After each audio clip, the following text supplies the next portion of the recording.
Première vidéo hasardeuse complètement dédiée à une marque sur la chaîne Au Bordel. Oui.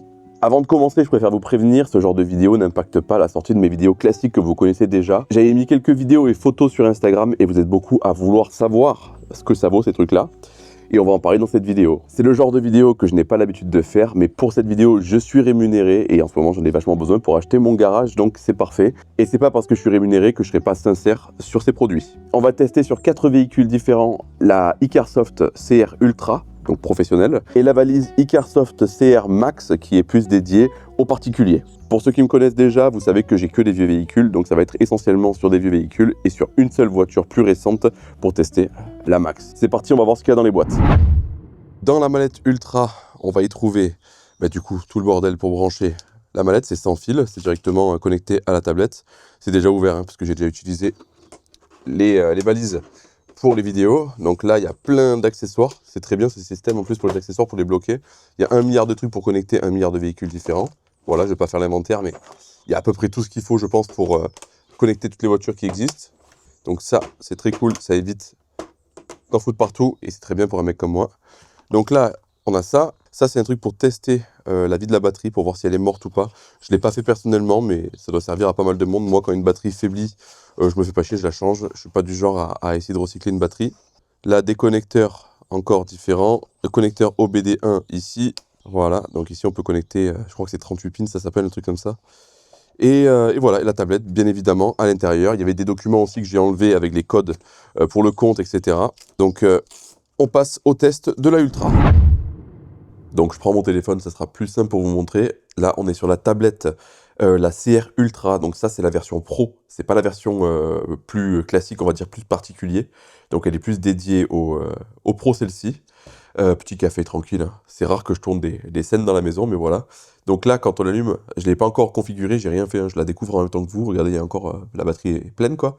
Donc là, première étape, français. Alors je regarde l'écran en même temps, c'est un peu compliqué, excusez-moi. Qu'est-ce qu'ils vont me demander? Le Wi-Fi, ok. Donc voilà, je l'ai connecté. Le Wi-Fi me demande du coup ma région, fuseau horaire. Europe, on va mettre Londres. Je suppose que c'est pareil. Tac. On accepte, sans lire, comme toujours.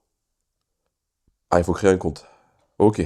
Voilà, c'est terminé. Du coup, j'ai créé un compte. Je suis sur la page principale. Il a fallu que j'utilise du coup un code qui est sur ce papier. Je ne sais pas si je peux vous le montrer. Donc, hop, voilà, il y a un code derrière et je me retrouve ici. Donc là, première chose que je vais faire, je vais voir s'il y a des mises à jour. Et effectivement, il y en a pas mal. Il y en a 36 à faire. Donc ça va être encore une coupure vidéo, je suppose. Comment on fait? Mise à jour en un clic. Hop. Voilà, donc tout se met à jour et après on va aller voir à la voiture directement. Je vais scanner le Trailblazer avec cette valise. Voilà, on se retrouve dans la voiture, le contact est mis, j'ai branché le truc ici à l'OBD de la voiture, la petite interface de connexion au véhicule. Et là, on va essayer de faire un diagnostic déjà. Alors, il faut qu'on trouve le modèle de la voiture. Donc Chevrolet. Chevrolet ici, hop. Donc là, lui là-bas, en train de biper. Hop, qu'est-ce qu'il a trouvé? Alors, recherche automatique. Oui, oui, le contact est mis. Là, ici, en haut, je vois qu'il y a la tension de la batterie, je pense. Alors, ok, donc on a tout ce qu'il faut. Speed active. Automatique. Smart scan, allez. Donc c'est en train de scanner toute la voiture. Donc là, il a capté un autre problème ici. Quand c'est en gris, ça veut dire qu'il est non équipé. Bon, c'est normal parce que j'ai mis la radio. C'est pas la radio d'origine, c'est pour ça qu'il capte pas de radio. Donc plan. Ok. Donc là, il y a un problème au niveau de la température d'eau. Apparemment, il y a un problème de clim et de ventilation à l'arrière. Et là, il y a un problème de sécurité système contrôleur. Il est en mode apprentissage, mais pareil, je sais pas ce que c'est. On va voir pour supprimer ces codes là. Oui, on supprime tout. Est-ce que ça va m'enlever le voyant moteur d'ailleurs? On verra bien. Là, ils me disent qu'il y a un problème ici, VTD, donc je vais voir si... recherche code. C'est assez complet, je pense qu'il y a beaucoup de choses. Ah bah oui, mais j'ai pas internet dehors. Donc là, ce qui est bien, voilà, c'est qu'on peut chercher sur internet la panne, à quoi ça correspond. C'est peut-être en rapport avec ce petit logo là-bas, avec le pass lock. Je sais pas, hein, je découvre, donc je sais pas du tout. Bon alors, j'ai plus le voyant moteur déjà, ça c'est cool. Et là, j'ai le moteur allumé et je peux monter par exemple. Ça fait monter les tours. Voilà, je peux activer pas mal de trucs. Il y a tellement de choses à voir. La vidéo, elle ferait 1 heure pour vous montrer tout. Ici, je peux voir toutes les informations en temps réel. Donc c'est très bien. Voilà. Mais je suis même pas assez calé pour vous montrer tout ce qu'il y a, quoi. Vous voyez tout ce qu'on peut contrôler? C'est ouf. Là, sur cette partie, je peux calibrer la taille de mes roues. Je pense que c'est un rapport avec l'indicateur de vitesse. Du coup, si on change la taille des roues, en fait, ici, je peux venir choisir la taille de mes pneus. Et je viens reprogrammer, du coup, la calibration du truc. On peut faire plein de choses en plus. Voilà, l'huile, batterie, TPMS, je sais pas ce que c'est, le papillon électronique, etc. ABS, on peut faire énormément de choses. AdBlue, EGR, etc. En fait, il y a tout, hein. Je suppose que ça doit servir dans certaines circonstances, mais... Nous voilà dans la Mercedes, du coup, contact allumé. J'ai connecté, enfin, j'ai pas encore connecté, on va voir diagnostic. Ok, donc là, elle a pas trouvé. Je pense que la fonction intelligente fonctionne surtout sur l'OBD2, donc on va faire une recherche manuelle de la voiture. Mercedes, hop, ok. Donc ouais, sur OBD1, ça doit être plus compliqué pour retrouver le VIN automatiquement, donc je vais taper le VIN du véhicule et je vous reprends. Ok, j'ai tapé le VIN, nickel, ça marche. Donc là maintenant, Smart Scan, donc scan intelligent. Je pense qu'elle va trouver beaucoup d'erreurs, hein, parce que voilà, j'ai swappé la boîte en manuel, elle était en auto. Il y a eu reprogrammation du boîtier, tout ça, donc à mon avis, ça va être truffé d'erreurs, je pense. Ouais, déjà, on a, on a 18 erreurs là. Bon, ben voilà, hein, je m'y attendais. C'est blindé de problèmes, forcément, avec toutes les modifs que j'ai fait dessus. Donc là, 18, 5, 1, 2, 2. Donc là, comment je fais déjà pour voir les erreurs? Liste des systèmes. Voilà, donc là, il y a boîte de vitesse, évidemment, 18 erreurs, c'est normal, il n'y a plus de boîte de vitesse auto. Problème de ECM, électronique moteur. On peut voir chaque truc, lecture mémoire, défaut, défaut, défaut, ETC.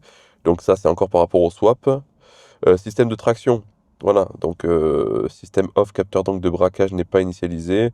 Je pense que c'est encore en rapport avec tout ce qui est du swap. Alimentation de tension du calculateur est trop faible. Ah bon, d'accord. Bon, malheureusement, après plusieurs tests, je peux pas faire grand chose sur le calculateur de la Merco, parce qu'il n'a pas les fonctions en fait pour se connecter. Donc est-ce que c'est parce que c'est un vieux calculateur, ou alors est-ce que c'est tout simplement parce qu'il a été modifié? Je sais pas. En tout cas, ce que j'ai pu faire, c'est lire les erreurs, les effacer pour la plupart, à part les erreurs pour la boîte de vitesse. Mais voilà, déjà, on peut chercher les erreurs, c'est pas mal. Et toutes les fonctions un peu spéciales, je pourrais pas les utiliser sur cette voiture. Dans la boîte de la Max, on a la tablette, évidemment, encore une fois, que j'ai utilisée, donc forcément, tout est en vrac. Le connecteur, cette fois qui est filaire, qui n'est pas connecté, il faut le brancher directement à la tablette pour qu'il fonctionne, et les documents que vous trouverez ici aussi. Elle est moins fournie, elle est moins complète que la Ultra, mais vous inquiétez pas, vous allez voir, elle fait pas mal de choses en OBD2, et je pense qu'on peut aussi la connecter en OBD1 avec un adaptateur, bien évidemment.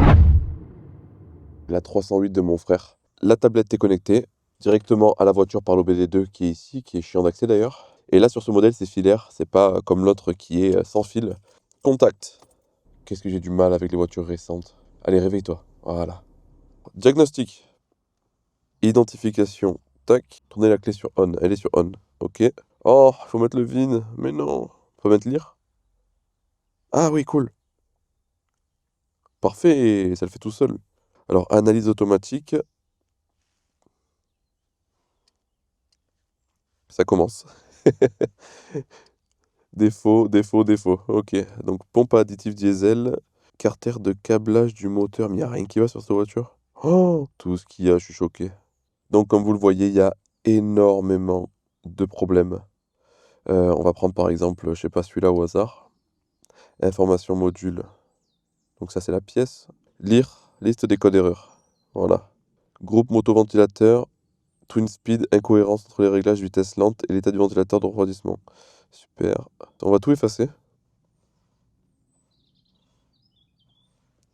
Alors pour l'huile, j'ai voulu réinitialiser et en fait, ils ne peuvent pas le faire directement. Et ils expliquent la procédure pour enlever le voyant de révision. Donc c'est top. Voilà, le test hasardeux est terminé. Bon, je pense pas être rentré dans tous les détails puisque c'est pas mon domaine, hein, j'ai pas l'habitude de travailler avec des trucs comme ça. En tout cas, tout ce que je peux vous dire, c'est que c'est du bon matos. Maintenant, parlons des deux modèles. Moi, la CR Max m'aurait largement suffi pour le peu de véhicules que je diag et les fonctions qu'elle a, ça me suffit largement. La seule différence, c'est qu'on doit la brancher directement à la prise OBD par ici, contrairement à celle-là qui fonctionne sans fil avec un récepteur. La première question qu'on me posait le plus sur Instagram, c'est est-ce qu'il y a un abonnement avec ces tablettes? Non, il n'y a pas d'abonnement. Une fois que vous avez créé votre compte et que vous avez acheté la tablette, vous avez les mises à jour, etc. Donc ça, c'est cool comparé à d'autres systèmes de jag. Clairement, au niveau des fonctionnalités, la Ultra est bien plus complète. Il y a même un petit appareil photo, tout ça pour prendre les numéros de châssis, etc. J'ai même diagnostiqué un véhicule, je peux pas vous en parler encore parce que je l'ai pas encore présenté sur la chaîne, mais c'est un vieux véhicule avec une prise de diag assez vieille. Et j'ai trouvé l'adaptateur dans la boîte de la Ultra pour pouvoir la diaguer. Ça s'est merveilleusement bien passé. J'ai pu découvrir pas mal de choses et pouvoir remettre tout à zéro. Parfait. Donc la Ultra forcément est plus chère, mais est plus destinée aux professionnels avec beaucoup plus de prises. Il y a même des accessoires que vous pouvez acheter en plus sur le site. Je vous laisserai aller découvrir tout ça. Mais genre il y a oscilloscope, il y a un truc pour coder les clés, etc. Il y a plein d'accessoires qu'on peut rajouter. Au niveau des batteries, les deux sont incroyables. Je les ai beaucoup utilisées pendant ce test et même en dehors. Et elles sont toujours chargées, donc c'est vraiment cool. Celle-là, elle doit être à 60% de batterie alors que je l'ai ruinée.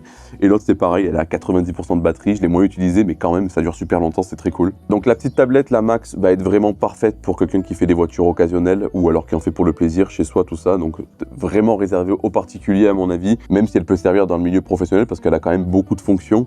Et on va dire que les trucs les plus classiques, on peut les régler avec celle-là. Enlever les voyants moteurs, faire des jags classiques, remettre l'entretien à zéro, etc. Ça suffit largement pour 90% des gens. En tout cas, moi, ça m'aurait suffi largement. Donc la CR Max, c'est une très bonne tablette. Je vous mets directement le prix à l'écran, le prix qui est en ce moment. Et pour la Ultra, elle est plus axée professionnelle, même si vous pouvez l'acheter en tant que particulier. Elle est très bien aussi, elle est bien solide, c'est une bonne machine. Et si vous avez des véhicules un peu atypiques, ça peut être aussi le bon choix avec tout ce qu'on peut faire avec. J'avais jamais eu de valise de diagnostic avant ça, à part les petits trucs qu'on branche à l'OBD, tout ça. Même si j'ai été rémunéré par la marque, je suis très sincère avec vous, c'est du bon matos. J'avais beaucoup d'a priori avant de recevoir le matériel. J'ai toujours peur à chaque fois que je reçois un truc, que ça soit de la merde, etc. Donc je vous mets toutes les informations dans la description, bien évidemment, et je vous laisserai faire votre choix directement sur le site iCarsoft. À bientôt.